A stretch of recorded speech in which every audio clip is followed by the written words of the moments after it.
কোন ওয়াহাবি আকীদার ইমাম যদি সুন্নি এলাকায় সুন্নির বেশভূষা ধরে ইমামতি করে, ওই ইমামের পিছনে ইক্তেদা করা যায় যাবে কিনা?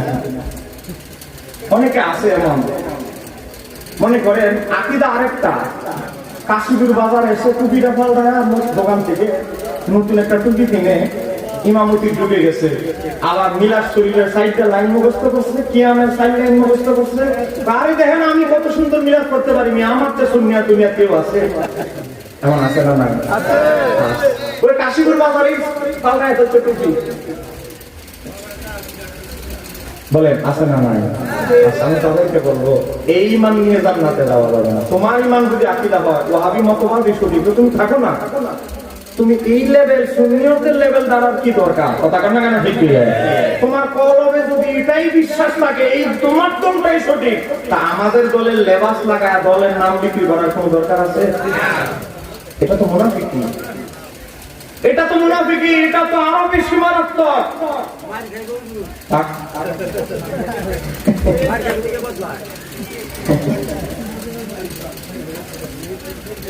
গভীর মনোযোগ। হযরত আব্দুল্লাহ ইবনে মাসউদ রাদিয়াল্লাহু তাআলা কে একজন সালাম দিলেন। সালাম দেওয়ার পর হযরত আব্দুল্লাহ ইবনে মাসউদ সালামের জবাব দিলেন না এক ব্যক্তি। মনোযোগ। আব্দুল্লাহ ইবনে মাসউদ তার সালামের জবাব দিলেন না। ইমাম আবু বকর খাল্লাল আস-সুন্নাহ কিতাবে বিশুদ্ধ সনদে নকল করেছে। ওই ব্যক্তি বললেন, ও আব্দুল্লাহ ইবনে মাসউদ, আপনি নবীর এত বড় সাহাবী, আমার সালামের জবাব দিলেন না? তোমার আকীদা নষ্ট হয়ে গেছে। কি তুমি তাকদীর বিশ্বাস করো না? এটা একটা বদ আকীদার একটা নাম, এটা হলো কাদারিয়া, যারা তাকদীর বিশ্বাস করে না। এখন আমাদের সমাজে কিছু লোক আছে বাউল, বুঝেন না? শরীয়ত মারফতের তালাকা, একজনের শরীয়ত নিছে, একজনের মারেফত নিছে, দুইজনের কোনো পথই বুঝে না। কথা কেন কেন ঠিক বুঝে না? আবার একটা মারেফত না নিলে মারফত বলেন, এমন আছে না? না আছে, আছে। এ বাবা আমাদের হোমনাতে তো মাশাআল্লাহ এগুলো ভালোই আছে। এদিক দিয়ে একেবারে বাতাকান্দির পর মঞ্চগুড়ি দিয়ে শুরু করে এদিক দিয়ে সোলাইমান আমাদের কোথায় আজকে শরীয়ত বিরোধী পুরুষের নামে বন্ডামানি আছে না? নাই। 1000-এর ভিতরে একটা শরীয়তের সম্মত পুরুষ হচ্ছে, 999টা শরীয়ত বিরোধী হচ্ছে। যে কথা বলতেছিলাম, আব্দুল্লাহ ইবনে মাসউদ বলে, তোমার সালামের জবাব আমি দিব না। কেন? তোমার আকীদা নষ্ট হয়ে গেছে। আকীদা কি? তুমি আকীদা হলো তাকদীর অবশ্যই করো, এটা একটা আকীদা। বলেন তাকদীর বিশ্বাস করতে হবে কি হবে না? হবে। এখন এই হাদিস থেকে কেন্দ্র করে ফুকায়ে কেরাম বলেছে যে কোনো 72 ফেরকার যে কোনো মতাদর্শের লোক তাকে সালাম দেওয়া যাবে না। আবু দাউদ শরীফের হাদিস। কি করা যাবে না? তার সাথে বসা যাবে না, তার সাথে খাওয়া যাবে না, তার সাথে আত্মীয়তা বন্ধনে দেওয়া যাবে না, তার আকীদা নষ্ট। কেন? আকীদা যদি নষ্ট ব্যক্তির সাথে আত্মীয়তা করো, বিয়ে হইলো আহলে হাদিস, তুমি হইলে সুন্নি, বিয়ে মাহফিলে দাওয়াত দিয়েছে, দিয়ে দেখো যা বলতেছে সব তোমার বিরুদ্ধে, তুমি গাছটা নয় বসে থাকবা, কিছু প্রতিবাদ করবা না। কেন? ও বিয়ে রাগ করবে, বিয়ে মাহফিল আসছি যদি একটা হাঙ্গামা করি, প্রতিবাদ করি, বিয়ে রাগ করবে। ওই আত্মীয়তার বরণে আত্মীয়তার সম্মানার্থে হক কথা বলবা না, ঈমান আস্তে আস্তে তোমার দুর্বল হয়ে যাবে। এই কারণে ওয়াহাবীদের বাতিলের সাথে আত্মীয়তা করা যাবে না। তো করলে কি হবে? তোমার মেয়ে সুন্নি, ওই ঘরে গিয়ে বারবার বেদাত শুনতে শুনতে ভয়ে তোমার মেয়ে সুন্নত আমল ছেড়ে দিবে। কথা কোন ঠিক কিনা? নামাজের ঘরে মুনাজাত উঠাবে না, আল্লাহর কাছে চাইবে না, আমার জামাই হারাদিন শুরু বেদাত বলে, স্বামী আসলে ডরে হাত তুলবে না। কারণ মেয়ের তো আকীদা ঠিক, কিন্তু এমন এক পরিবারে বিয়ে দিয়েছে, পরিবার হলো পুরো লটর বটর। আছে না? নাই। আর আমাদেরকে বহু মানুষ মেসেজ দেয়, হুজুর আমি একজন 2 সন্তানের মা, আমি আকীদা সঠিক, আপনাদের কথা শুনি, কিন্তু এমন এক পরিবারে আমার বাবা আমারে বিয়ে দিছে, শুধু বেদাত কোম্পানি। হুজুর আমি খুব মুসিবতে আছি, আমার জন্য দোয়া করবেন। আল্লাহর কসম দিয়ে বলছি বহু মানুষ আমাদের কাছে দোয়া চায়। আপনি তো এক জায়গায় হুন্ডায় ঘুরতেছেন, আর আমি 64 জেলায় ভ্রমণ করি। বলেন আছে না? নাই। এখন আল্লাহর দোহাই আপনাদেরকে অনুরোধ করছি, আকীদাগত ব্যাপার না দেখে বিয়ে দিবেন না, মেয়েকে বিয়ে দিবেন না। আপনাকে রাগ করতেছে? মনে রাখবেন। এবার আসেন, ওয়াহাবি, শিয়া, খারিজি যে কোনো বাতিল মতবাদ, তাদের পিছনে নামাজ পড়া যাবে না।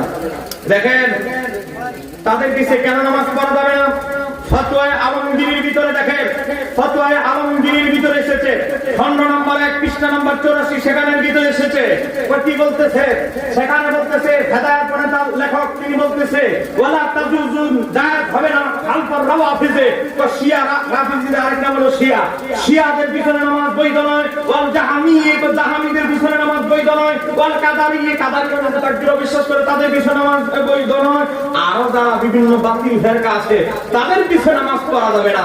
তো একজন ইমাম সর্বোচ্চ নেতা, তার পিছনে তুমি ইক্তেদা করা মানে তার সেলুট জানানো, তাকে সম্মান করা।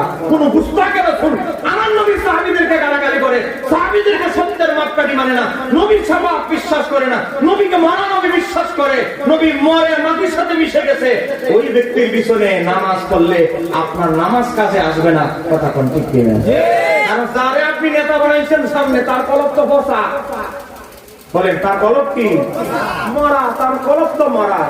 এই মরা কলবের নামাজ হয়ে যাবে গাবুর কাছে, নামাজ থেকে চলে যাবে ব্যবসায়ীদের কাছে, নামাজ থেকে চলে যাবে কোন দাওয়াত টিউশনিতে খাবারটা ভালো হয়েছে ওইদিকে মন চলে যাবে, কারণ তার মন তো ঠিক নাই। কথা না ঠিক কিনা?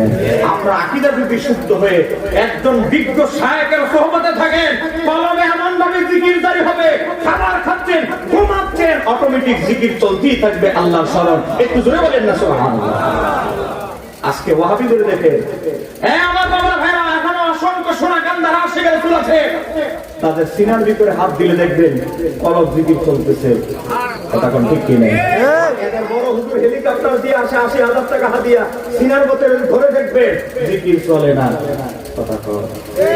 এখনো যদি সোনা কান্দার মরহুম হুজুরের লাশ খোলা হয় কবর থেকে, মাজার থেকে, অক্ষত পাওয়া যাবে, কাফনের কাপড়টা নষ্ট হয় নাই। আর এদের বড় হুজুরের কবর চ্যালেঞ্জ করেন, সব আমরা সুন্নি থেকে ওয়াহাবি হয়ে যাব, শুধু তোমাদের বড় হুজুরের কবরটা খুলে দেখাও, জীবনও দেখাবে না, কারণ যাইতে দেরি কবরে বলে পাইসি করে। কথা বলে না কেন? ঠিক কি? আর আমাদের একটা বাউল ফকির টুকির লাইন বুঝেন না, কিছুদিন আগে 22 দিন করে তো আল্লাহ শুটাইছে নুরা পাগলা বাউল, তাকে বলে খ্রিস্টান বাজার করতে, এটা মিথ্যা কথা বুঝেন না। এখন এটার শাক দিয়ে মাছ ডাকার চেষ্টা, সে একটু ফকির টুকির করতে পারবে বুঝেন না। আগের দিনের মানুষ বয়স হয়ে গেছে, সে মারা গেছে 22 দিন পরেও তার কাফনের কাপড় তো নষ্ট হয় নাই, দাড়িগুলো ঝরে পড়ে নাই, মুখে যে লাঠি দিয়ে আঘাত করেছে দাঁতের দিক দিয়ে কোনা দিয়ে রক্ত বের হচ্ছে, তারপরেও তার দাড়িগুলো ঝরে পড়ে নাই। আর এদের বড় হুজুর হাটাদারি মাদ্রাসার পাশে গিয়ে দেখে, এদের বড় হুজুরের খবর খুলে দেখে হাড্ডিগুলোও নাই, মাটি খেয়ে ফেলেছে। কথা কর না কেন? ঠিক কি না? আমার বাবার ভাইরা, ওই চাঁদপুরে একজন হুজুর আছেন আল্লামা আবেশাল মাদানী, এখন অনেক মানুষ যারা চিনে এদিকে বাহাস করে বসে, আবেশাল মাদানী, ওনার একজন মুরিদের লাশ পাওয়া গেছে 32 বছর পর। বলেন কত বছর? 32 বছর। এটিএন বাংলার নিউজ, ইউটিউবে দেন, আমি মোবাইলে বের করে দিই। 32 বছর পর ঘরের কাজ করতে গিয়ে তার লাশের কাপড় বেশি বের হয়েছে। তারপরে কি হলো? তার লাশটা উঠানো হয়েছে, যেমনে মার্কিন সাদা কাপড়টা, যেমনে স্বাধীনতার পরে কাপড়টা সাদা ছিল, এখনো ধপধপে সাদাই আছে। তার লাশের তো দূরের কথা, কাপড়টাও পরিবর্তন ঘটে নাই। আর একটু জোরে বলেন। এটা কোন বুজুর্গির আলামত নয়। তোমাদের হুজুরটা খুলে দেখা, তোমাদের হুজুর তো বুজুর্গ, আচ্ছা ঠিক আছে তাহলে বুজুর্গ, তোমাদের হুজুরের বুজুর্গর খবরটা খুলো। 1 কোটি টাকা দিবেন, বলবেন তোমার আকীদায় চলে যাবো, ঘোষণা দিবেন, তাও হুজুরের খবর খুলবে না। জানে এদের বড় মুফাসসির বরিশালে যার কবর, বড় আন্তর্জাতিক মুফাসসির, অ্যাম্বুলেন্স থেকে লাশ বের করে দেখে পেট ফুলে গেছে, শরীর ছেড়ে দিতেছে, দুর্গন্ধ বের হয়ে গেছে, গালে তোমাদের সঙ্গে সঙ্গে পেট ঘুরি বেড়ে গেছে। কিন্তু দেখেন অসংখ্য হুজুর গানে চলতে সালিহীন, সোনাগান্ধা সিলসিলা, ফুরফুরা সিলসিলা, বিভিন্ন সিলকোট সিলসিলা, বিভিন্ন হক্কানি সিলসিলা খুঁজে দেখে, আল্লামা কারামত আলী জঙ্গুরির ইতিহাস করে দেখে, আল্লামা দেখেন বড় বড় ইমাম শের বাংলা রহমতুল্লাহ আলাইহির ইতিহাস করে দেখে, বড় বড় বুজুর্গ ব্যক্তিরা, আমাদের বাংলাদেশের কথা বলছি, যারা আগে গেছে, আমাদের সোনাগান্ধা দরবারের আগের বুজুর্গ হুজুরের যারা চলে গেছে, 2 দিন লাস্টে গেছে, 3 দিন লাস্টে গেছে, সে আর কোনো পরিবর্তন পায় নাই। কথা কোন ঠিক কি না? সম্মানিত আমার দিনী ভাইরা, আপনাদেরকে বলছি, কোন বাতিলপন্থীর পিছনে নামাজ পড়া মানে তার আকীদাকে সেলুট জানানো, তার মতাদর্শকে সম্মান জানানো। বাতিলপন্থীর পিছনে নামাজ পড়া যাবে না। প্রশ্ন এসেছে, হুজুর কেউ যদি বলে নবী সাল্লাল্লাহু আলাইহি ওয়াসাল্লাম কি এখন বাংলাদেশে এসেছে, তোমরা যে মিলাদুন্নবী পালন করো, নবীর আগমন বলো, তার জবাব কি হবে? ওই ব্যক্তির ঈমানের বিষয়ে কি বলা হবে, এই বিষয়ে জানতে চাই।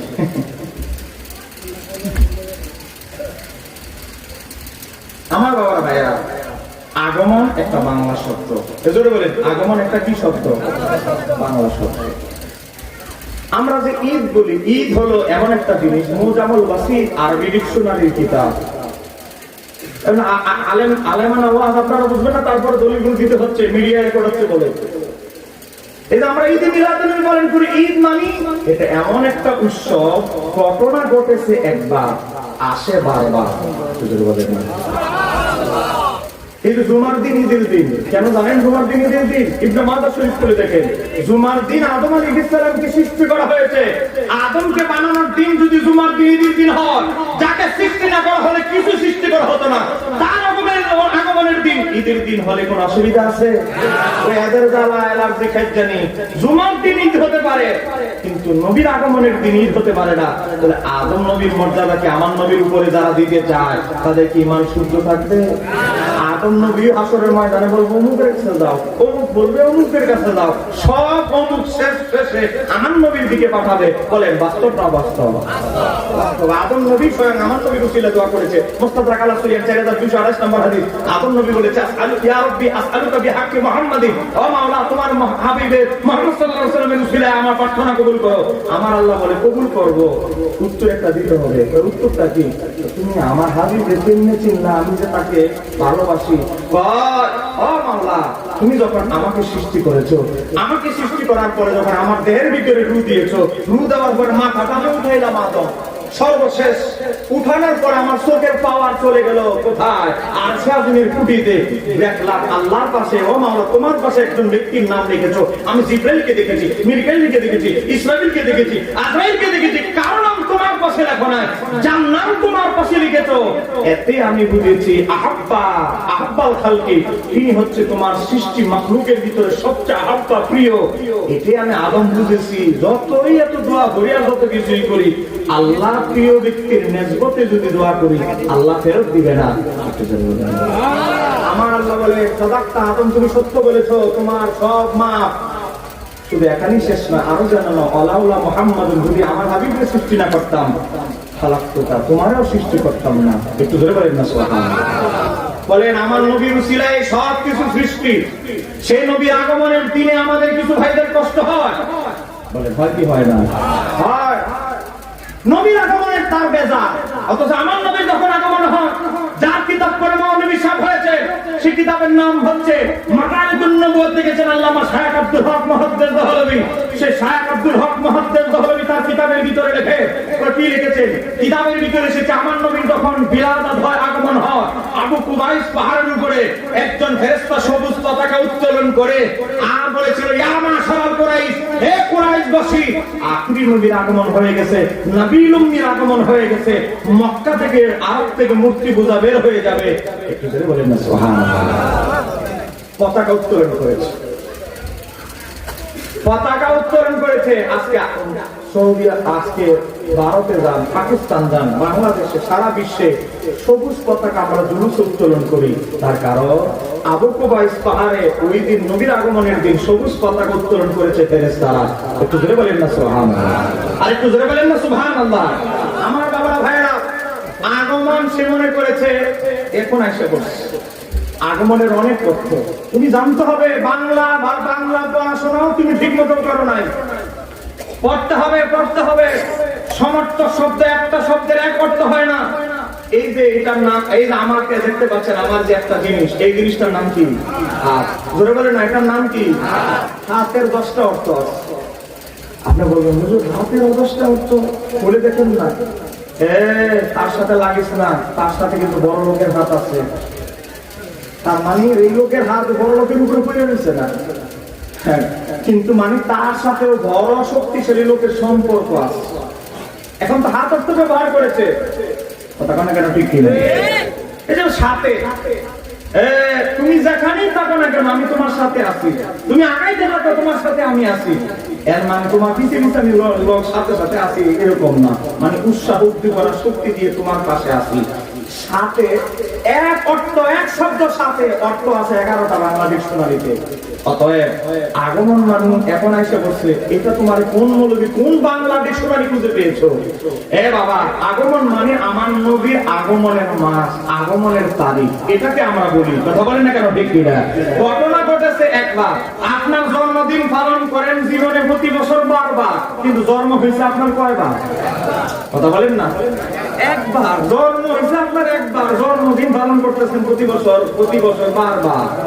এটাকেই বলা হয় ঈদ। ঈদ এমন একটা জিনিস ঘটে একবার, আসে বারবার।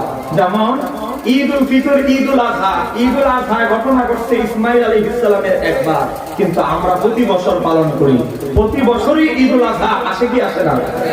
আপনি তো বলতে পারেন ইসমাঈল তো কুরবানিতে একবার দিছে, আমরা প্রতি বছর দিব কেন? ঘটনা তো একবার ঘটছে। কথা কোন কেন? ঠিক কি যায়?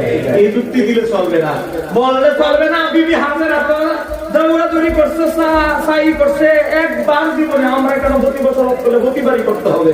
ও বাবা, এই যুক্তি দিলে হবে না। নাড়া দেন, নাড়া দেন, নাড়া দেন